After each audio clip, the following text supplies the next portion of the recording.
छोकरी अल हुसैनी इमाम बारगाह में इसराइली जारियत ख़िलाफ़ मज़लूम फ़लस्तीनी मुसलमाननि सां इज़हार यकजहती लाइ रैली कढी वई।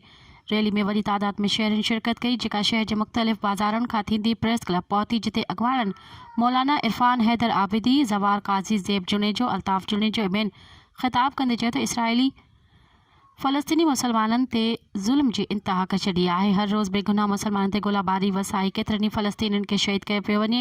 हमलनि में केतिरा ई मासूम ॿार, औरतूं ऐं केतिरा ई शहरी शहीद थिया आहिनि। फ़लस्तीनियुनि ते ज़ुल्म ऐं जबर बावजूदि गॾियल क़ौमूं ख़ामोश आहिनि।